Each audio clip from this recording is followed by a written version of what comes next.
famous tzaddikim that are coming here, and we're looking forward to seeing everyone. Ezra Hashem. We'd like to thank Torah Anytime, as well as shul.com, as well as Shaare Ezra. Today is Tet Tevet Tafshin Pei Gimel. It's brought down in the Sfarim that today is a Tanit Lo Noda. There's a reason why we fast today for tzaddikim, but the reason is not given. Now, the Mishnah Berurah and other Mefarshim, the Kaf HaChaim as well as others, they say, what does that even mean? Usually when you say a Tanit, you say the reason why. Like, why is it being obscured? Like, what are we hiding? So if you, we'll tell you a few reasons, then you'll understand why. One is they say that Ezra Sofer passed away on Asara B'Tevet. However, the fact is, when we have Asara B'Tevet, it's to commemorate the breaking of the wall of Yerushalayim, the first time in Nebuchadnezzar. And therefore, it would get obscured, it would get hidden. People would say, oh, the reason why we're fasting on Asara B'Tevet is not because of Ezra Sofer, who was an unbelievable leader, but rather is because of Hovka. And therefore, Ezra Sofer is going to be, his death is going to be in obscurity, and therefore we're going to forget about it. So therefore, tzaddikim, they fast the day before to show that it's dafka like that. Sort of like Tzom Gedalia. People don't realize that. Gedalia was assassinated on Rosh Hashanah. However, we do that the day after Rosh Hashanah to symbolize and commemorate that he was, because obviously we can't fast on Rosh Hashanah, so we're doing it on a day when we could. So that's what they say, as well as some people say Nehemiah also passed away on this day as well. That's why tzaddikim fast. Other people say, no, this was the day that Esther was taken by Achashverosh. We know that was in Chodesh Tevet, which is usually the coldest month of the year, and it was taken then. So they say it was on Tet Tevet when she was taken. So that was a terrible tragedy, because Esther, even though at the end of the Purim story, all the Jews celebrated that we got saved, and HaKadosh Baruch Hu was with us again, Kimu Masha Kiblu Kvar, we accepted the Torah again, but look, Esther's still stuck with Achashverosh. Like, oh, what did we gain by that? So that's what they say, it was a tragedy. Or some people say actually that some person of Jewish descent, he passed away, who the Christian theology followed after him, and they say he passed away on Tet Tevet, or he was born on that day.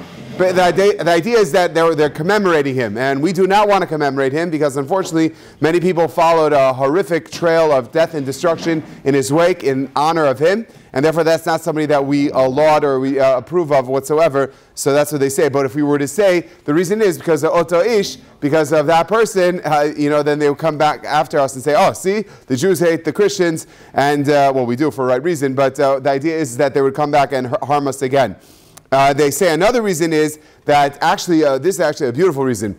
There's a whole debate about that Yashka, Jesus, he had a number of prime disciples, primarily that of Peter and Paul. So Peter, they say his name was Shimon, but he changed his name to Petrus to make it sound more Greek.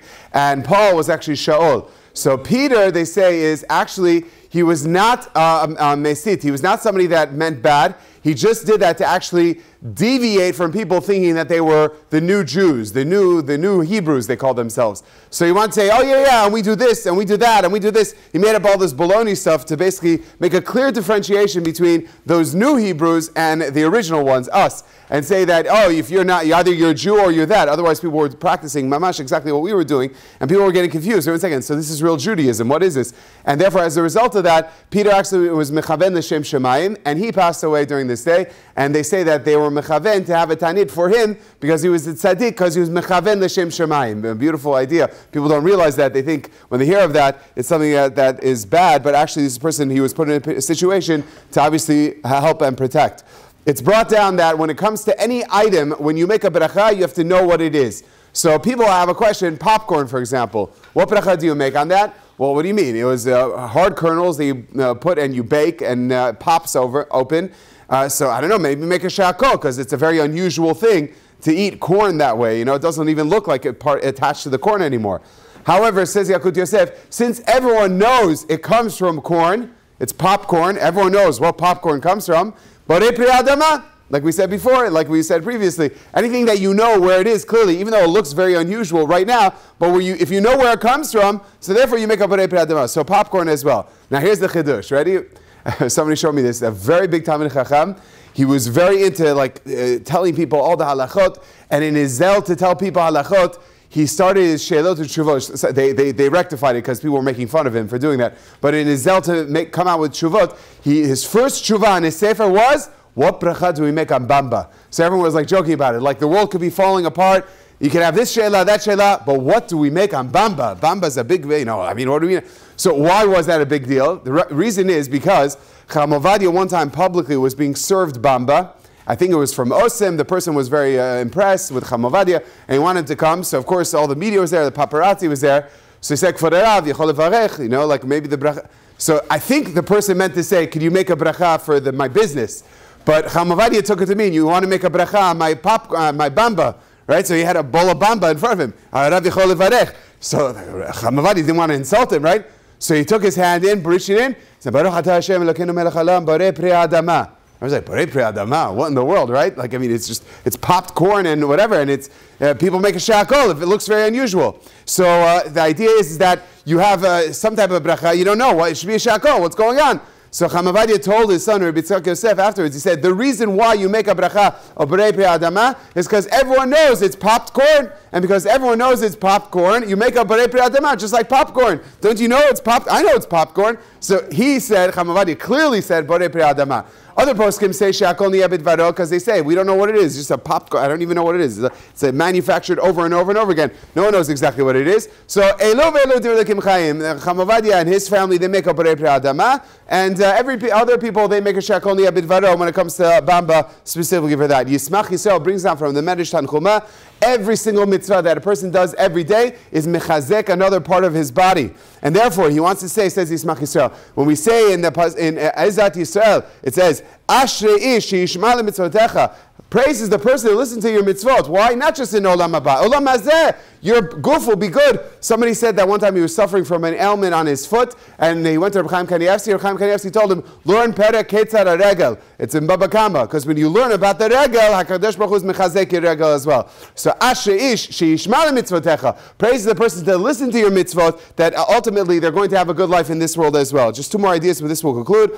And when it comes to that idea of hezek she'en nikad, when it comes to hezek, that let's say a person doesn't realize you are mazik them, you damage them. So there's machloket shmei nizek. Is it considered a hezek or shlo shmei nizek? It's not considered a hezek. So according to the opinion, it says it's not a hezek. Why? Why is it not a hezek? So one of two reasons. Do we say it's because you, Mr. Mazik, the mazik, you didn't do anything?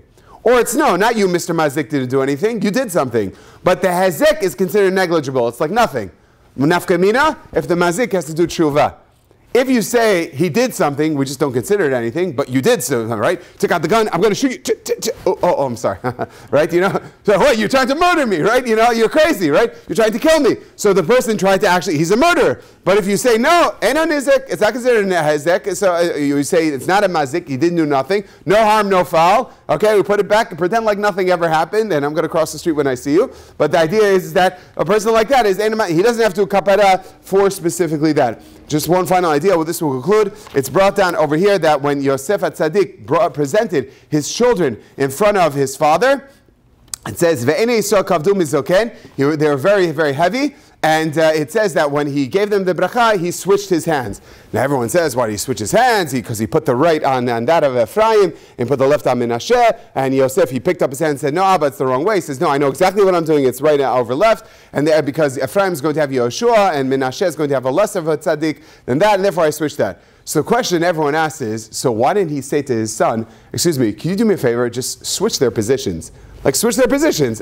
Why does he have to do a crisscross? Let him get, you, Yosef, you're my son, switch your children, so that way you make it easier for me. I put my hand on each one, and I know it's in inverted order, and I'm making the beracha. Why does he have to switch his hands? What?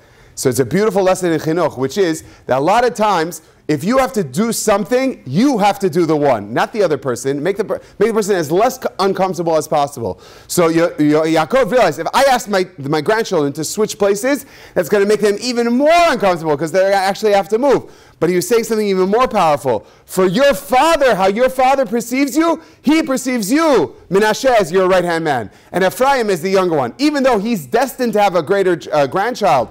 But that's what I see. But your father still believes in you. And that's a beautiful idea. Even though I have to give you a beracha, what can I do? I can't do anything. But you know something? But your father still believes in you, which is to minimize and make people always feel great no matter where. Anytime you see somebody, always be mechazek them, try to build them up. And ultimately, if a person does that, HaKadosh Baruch Hu will grant that person success as well. Rabbi Chanan ben Akasha Omer, Ratzah HaKadosh Baruch Hu l'zakot et Yisrael, lefikach habar lam Torah mitzvot, shenemar al do'nech v'etzman tzeko, yadir Torah v'yadir.